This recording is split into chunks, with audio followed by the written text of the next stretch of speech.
전자기기 회사 A는 스마트링으로 혈압을 측정할 수 있는 헬스 모니터를 출시하였습니다.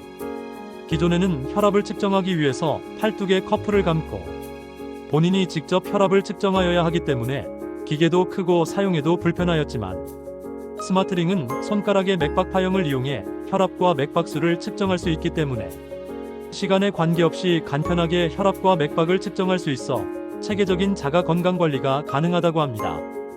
병원비는 이 스마트링으로 집에 있는 환자들의 혈압과 맥박 등 생체 징후를 모니터링하고 위급 상황이 생기면 빠른 대처를 하기 위하여 사용하려고 합니다.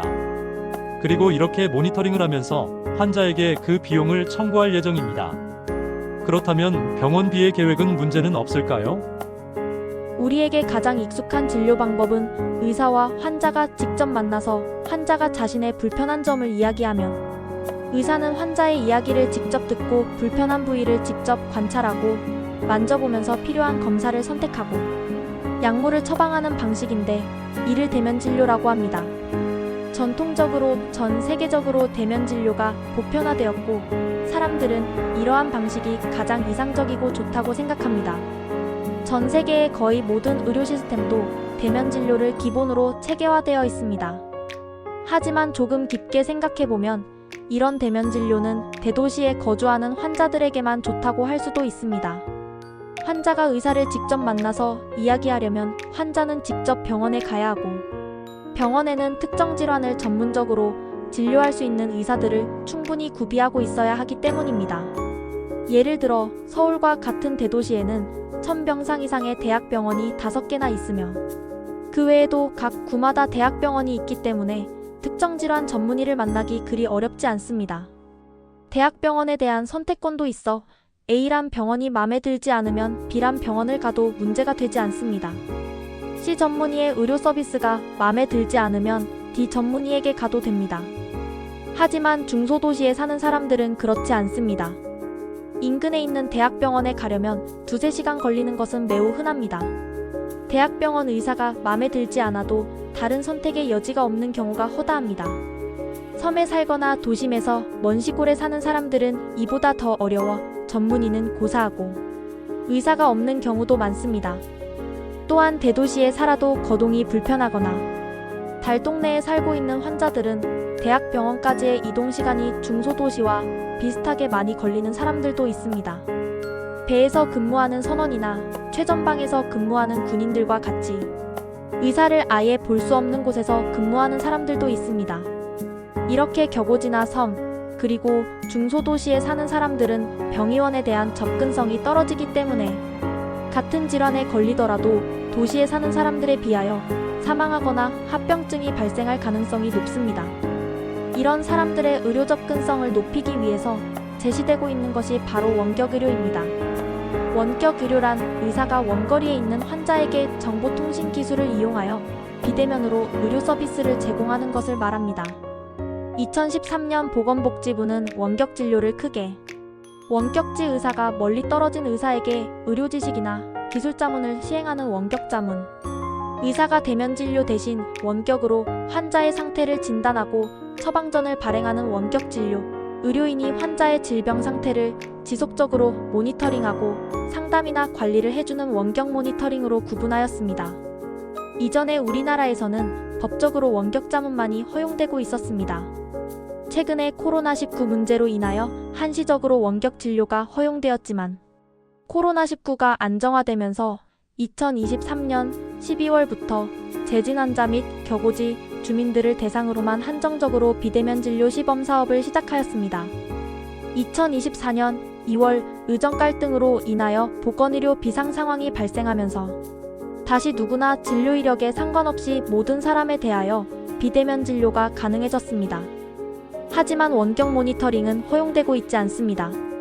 그럼에도 불구하고 원격 의료를 허용할지에 대한 찬반 논쟁은 아직도 매우 치열합니다. 원격 의료를 허용해야 한다고 주장하는 사람들은 그 논거로 첫째, 도서벽지와 같은 격오지에 살고 있는 사람들이나 거동이 불편한 노인, 장애인, 교정시설, 수용자, 군인과 같이 병의원을 이용하는데 많은 제한이 있는 사람들에게 원격 진료는 의료 접근성을 높이고 통상적 일상적인 대면 진료의 보조수단으로 활용할 수 있기 때문에 허용되어야 한다고 주장합니다. 특히 고혈압, 당뇨, 심장병 환자와 같이 평생 비슷한 약을 지속적 및 반복적으로 처방이 이루어지는 만성질환을 가진 환자들의 경우 반복적인 처방을 받는 경우가 대부분으로 굳이 의료기관을 방문할 필요 없이 환자가 혈압이나 혈당을 스스로 측정하고 원격으로 의사와 상의하여 처방을 받을 수 있다면 의료의 편리성 및 접근성이 개선된다는 것입니다. 또한 정신질환자나 HIV 환자와 같이 대인기피증이 있거나 자신의 신분이 노출되면 피해를 입을 수 있는 환자들의 경우도 굳이 병원을 직접 방문하지 않고 상담이나 치료를 받을 수 있기 때문에 이들의 의료 접근성도 개선될 수 있습니다. 둘째, 환자들은 의료기관을 방문하는데 필요한 시간과 비용을 감소시킬 수 있습니다. 셋째, 원격 의료에 필요한 IT 인프라와 네트워크를 만들기 위한 투자로 이어져 우리나라의 성장 동력이 되고 이러한 정보통신 기술을 외국에 판매하여 새로운 시장을 창출할 수 있다는 것입니다. 마지막으로 원격 모니터링의 경우 환자가 병원을 방문하지 않아도 환자 상태에 대한 많은 정보를 취득할 수 있고 이러한 정보를 잘 분석한다면 당뇨, 수면 무호흡증, 부정맥과 같은 만성질환을 진단하고 치료하는 데 도움을 줄 수 있습니다. 하지만 원격 의료에 반대하는 사람들은 그 근거로 첫째, 원격 의료를 하기 위해서는 필수적으로 환자가 혈압계나 혈당계와 같은 기계로 직접 측정해야 하는데 의사들은 이런 데이터를 신뢰할 수 없다고 주장합니다. 환자들이 의료 관련 장비를 잘 다루지 못하거나 기기 오작동으로 실제와 다른 검사 결과가 나왔을 경우 이를 토대로 약물 용량을 줄이거나 늘리면 안전성 문제가 발생할 수 있기 때문입니다. 둘째, 의사는 환자를 진단하거나 상태를 파악하는 데 있어서 시진과 문진은 물론 촉진, 타진, 청진 등의 여러 방법을 사용하는데 원격 진료에서는 시진과 문진을 통해서만 환자의 상태를 확인할 수 있어 진단의 정확성이 떨어지고 오진 확률이 상대적으로 높을 수 있다는 것입니다. 셋째, 원격 진료를 하려면 환자들이 모바일 기기, 개인 컴퓨터, 무선 전화에 저장된 개인의 의료 정보를 인터넷 네트워크를 통해 의사들에게 전송하게 되는데 이 과정에서 환자의 개인 건강 정보가 삭제되거나 분실, 복제, 변질될 수 있으며 최악의 경우 제3자에게 유출되어 악용될 수 있습니다. 이외에도 개인의 아이디와 비밀번호를 알 수 있다면 제3자가 다른 사람의 이름으로 이용할 수 있고 의사가 아닌 제3자가 의사 행세를 할 수도 있다는 것입니다. 네트워크에서도 생각할 것이 있습니다. 원격 진료의 근본 취지는 농어촌이나 도서벽지 주민들의 의료 접근성을 향상하기 위해서지만 이런 지역은 네트워크를 설치하는데 많은 비용과 장비가 들지만 효율성과 상업성은 매우 떨어지는 문제가 있습니다. 넷째, 우리나라는 의약분업을 하고 있어 약은 약국에서 사야 하는데 현재 약국에서는 약을 배달하거나 택배 발송은 허용되고 있지 않습니다. 따라서 원격 진료를 받아 처방전을 집에서 받더라도 결국 약을 사기 위해서는 약국까지 가야 합니다. 다섯째, 원격 의료가 활성화되면 환자들이 선호하는 수도권 대형 병원의 쏠림 현상이 더욱 가속화되어 지역의 종합병원은 물론 대도시의 동네 의원이 몰락하고 현재의 의료 전달 체계가 완전히 붕괴될 수 있습니다. 마지막으로 원격 모니터링의 경우 일부 데이터가 정확성이 떨어질 수 있습니다. 또한 안정적으로 자료 취득이 어렵다는 문제점도 있습니다. 그렇다면 원격 진료가 환자 케어에 실제로 도움이 될까요? 원격 진료는 물론 원격 모니터링도 도움이 된다는 보고가 최근에 발표되었습니다.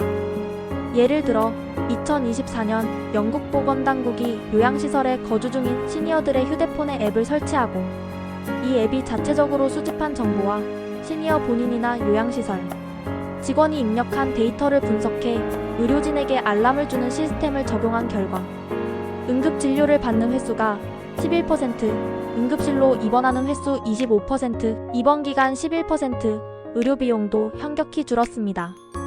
하지만 원격 진료가 문제가 없는 것은 아닙니다. 2025년 많은 사람들이 원격 진료를 통해 비만 치료제 처방을 받으면서 사회적인 문제가 발생하자 정부는 원격 진료를 통해 비만 치료제 받는 것을 금지시켰습니다. 원격 진료는 허용해야 할까요?